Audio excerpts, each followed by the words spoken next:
On his way home from school, a boy stumbled upon a group of thugs fighting. Wanting no trouble, he turned to leave, only to get hit square in the face by a flying backpack. Furious, he hesitated for a moment, ready to walk away again, when he suddenly heard someone calling his name. It was one of his classmates.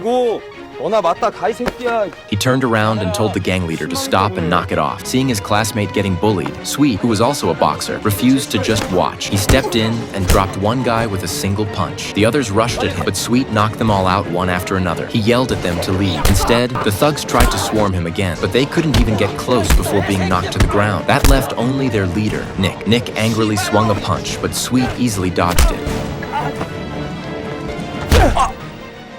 After a brief fight, everyone was lying on the ground. Sweet, it turned out, was a top seed on the school's boxing team. He trained day and night preparing for the Olympic qualifiers. With the competition approaching, getting into trouble now was the last thing he needed. But to Sweet's surprise, the next day school bully Nick showed up with a brick in hand. He stormed down the hallway shouting Sweet's name, scaring everyone around him.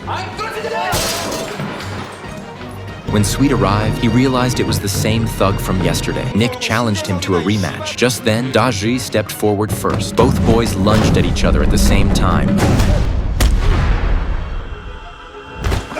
After a flurry of blows, Nick's lip split and he lost the fight. Sweet and his friends later headed to the school field to celebrate. A rich kid's butler even brought them snacks, but just as they began enjoying the food, Nick charged at them again. Everyone sighed in frustration. Nick shouted at Sweet, insisting on a real fight. But to Nick's shock, Sweet lowered his head, offered peace, and even told Nick to hit him. Nick, confused, hesitated. So Sweet urged him again to go ahead and punch. Feeling humiliated, Nick swung at him in anger.